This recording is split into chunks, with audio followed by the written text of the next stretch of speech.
एक बार नारद जी को यह अभिमान हो गया कि उनसे बढ़कर इस पृथ्वी पर कोई दूसरा भगवान विष्णु का भक्त नहीं है। उनका व्यवहार भी इस भावना से प्रेरित होकर कुछ बदलने लगा। वे भगवान के गुणों का गान करने के साथ साथ अपने सेवा कार्य का भी वर्णन करने लगे। भगवान से कोई बात छुपी थोड़ी रहती है। उन्हें तुरंत इस बात का पता चल गया। वे भक्त का पतन भला कैसे देख सकते हैं।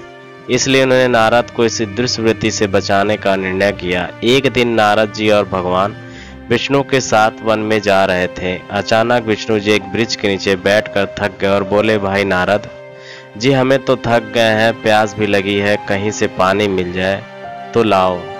हमसे तो प्यास के मारे चला नहीं जा रहा है, हमारा गला सूख रहा है। यह सुनकर नारद जी तुरंत सावधान हो गए। उनके होते हुए भगवान भला प्यासा रहे। वे बोले, भगवान अभी लाया, आप थोड़ी देर प्रतीक्षा करें। नारद जी एक और दौड़ लिए। उनके जाते ही भगवान मुस्कुराए और अपनी माया के नारद जी को सत्य के मार्ग पर लाने की आदेश दिया। माया शुरू हो गई। नारद जी थोड़ी ही दूर गए होंगे कि उन्हें एक गांव दिखाई पड़ा, जिसके बाहर कुएं पर कुछ युवा स्त्रियां पानी भर रही थीं। कुएं के पास जब वे पहुंचे तो एक कन्या को देखकर अपनी सुध-बुध खो बैठे, बस उसे ही निहारने लगे। वह यह भूल गए कि भगवान के लिए लेने आए हैं। कन्या नारद जी की भावना समझ गई। वह जल्दी जल्दी जल से घड़ा भरकर अपनी सहेलियों को पीछे छोड़कर घर की ओर लपकी। नारद जी भी उसके पीछे जो लिए। कन्या तो घर के अंदर चली गई, लेकिन नारद जी ने द्वार पर खड़े होकर नारायण नारायण का अलख जगाया। गृह स्वामी नारायण का नाम सुनकर बाहर आया। उसने नारद जी को तुरंत पहचान लिया। अत्यंत विनम्रता और आदर के साथ वह नारद जी को घर के अंदर ले गया और उनके हाथ पैर धोकर स्वच्छ आसन पर बिठाया तथा उनकी सेवा सत्कार में कोई कमी न छी। उनके आगमन से अपने को धन्य बताते हुए गृह स्वामी ने अपने योग सेवा के लिए आग्रह किया। नारद जी बोले, आपके घर में जो आपकी कन्या जल का घड़ा लेकर अभी अभी आई है, मैं उससे विवाह करना चाहता हूँ। नारद जी की बात सुनकर गृह स्वामी एकदम चकित रह गया, लेकिन उसे प्रसन्नता भी हुई कि मेरी कन्या एक ऐसे महान योगी तथा संत के पास जाएगी। उसने स्वीकृति प्रदान कर दी और नारद जी को अपने ही घर में रख लिया। 2-4 दिन पश्चात शुभ मुहूर्त में उसने अपनी कन्या का विवाह नारद जी के साथ कर दिया तथा उन्हें गांव में ही उतनी धरती का टुकड़ा दे दिया। खेती करके वे आराम से अपना और अपने परिवार का पेट भर सके।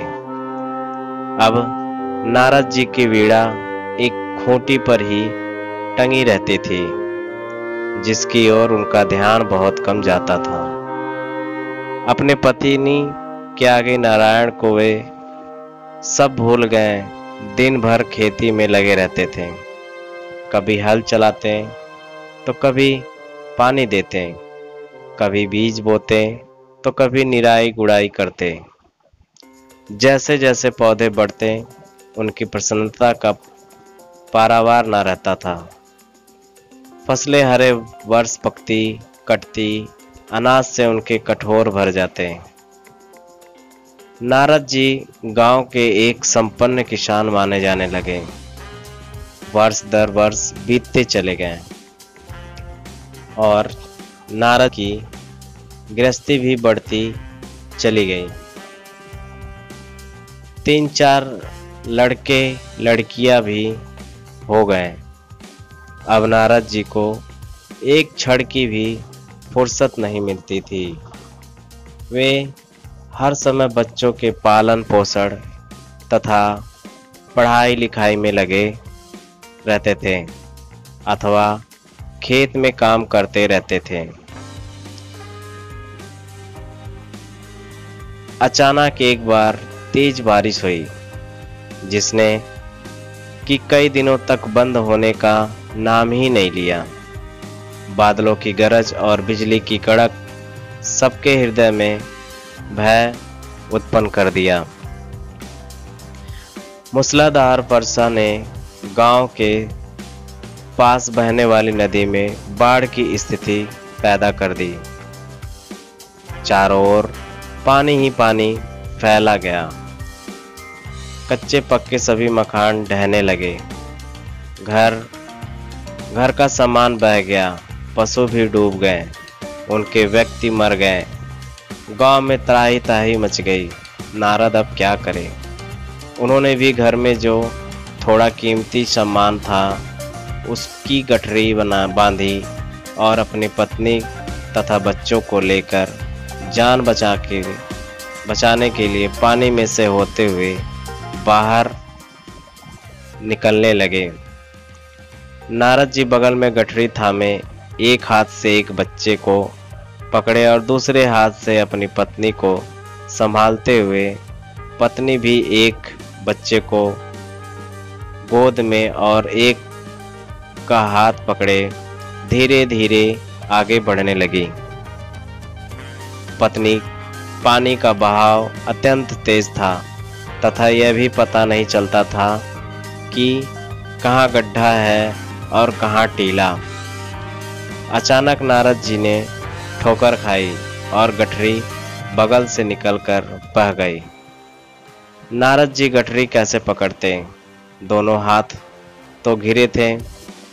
मन मसोकर सोचा फिर कमा लेंगे।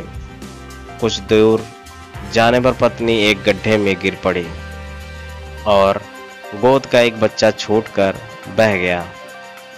पत्नी बहुत रोई, लेकिन क्या हो सकता था। धीरे धीरे और दो बच्चे भी पानी में बह गए। उन्होंने बहुत कोशिश की बचाने की, लेकिन कुछ ना हो सका। दोनों पति पत्नी बड़े दुखी रोते कलपते एक दूसरे की संतावना देते कोई ऊंची जगह ढूंढते रहे। एक जगह आगे चलकर दोनों एक गड्ढे में समा गए। नारद जी तो किसी प्रकार गड्ढे में से निकल आए, मगर उनकी पत्नी का पता कहीं नहीं चला। बहुत देर तक नारद जी उसे इधर उधर दूर दूर तक ढूंढते रहे, लेकिन व्यर्थ। रोते रट उनका बुरा हाल था। हृदय पत्नी और बच्चों को याद कर फटा जा रहा था। उनकी तो सारी गृहस्थी उजड़ गई। बेचारे क्या करें, किसे कोसे, अपने भाग्य को या भगवान को।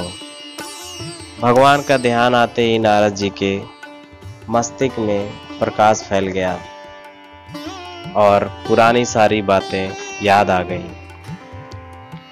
वे किस लिए आए थे और कहाँ आ गए। ओह, भगवान विष्णु तो उनकी प्रतीक्षा कर रहे होंगे। वे तो उनके लिए जल लेने आए थे और यहाँ गृहस्थी बसाकर बैठ गए। बरसों बीत गए गृहस्थी को बसने में और फिर सब नष्ट हो गया। क्या भगवान अब भी मेरी प्रतीक्षा में उसी वृक्ष के नीचे बैठे होंगे? यह सोचते ही बाढ़ नारद हो गई और गांव अंतर्धान हो गया। वे तो घने वन में खड़े थे। नारद जी पछताते और शर्माते हुए दौड़े। देखा कि कुछ ही दूर पर उसी वृक्ष के नीचे भगवान लेटे हैं। नारद जी को देखते ही उठ बैठे और बोले, अरे भाई नारद, कहाँ चले गए थे? बड़ी देर लगा दी। पानी लाया या नहीं? नारद जी भगवान के चरण पकड़कर बैठ गए और लगे आंसू बहाने। उनके मुंह से एक बोल भी नहीं फूटा। भगवान मुस्कुराए और बोले, तुम अभी तो गए थे, कुछ अधिक देर थोड़ी हुई है। लेकिन नारद जी को लगा था कि वर्षों बीत गए। अब उनकी समझ में आया यह सब भगवान की माया थी, जो उनके अभिमान को चूर चूर करने के लिए पैदा हुई थी।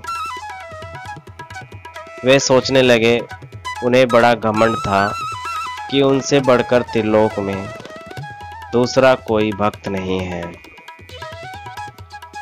लेकिन एक स्त्री को देखकर वे भगवान को भूल गए। उसको पछतावा होने लगा और उनका घमंड जरा सी देर में ढेर हो गई। पुनः सरलता और विनय के साथ भगवान के गुण गाने लगे। सबसे बड़ा भक्त कौन? असुरों के हितैषी नारद नामी से नाम। बड़ा नारद की कामदेव पर विजयी पर विश्व गणेश चतुर्थी की कहानी हाथी भगवान गणेश जी की के टूटे दांत की कहानी, गणेश और सवारी मूषक की कहानी, शनिदेव की कथा, भगवान श्री कृष्ण की और रुक्मणी की, शक्ति बूढ़ा चोर बाबा के उपदेश का परिणाम।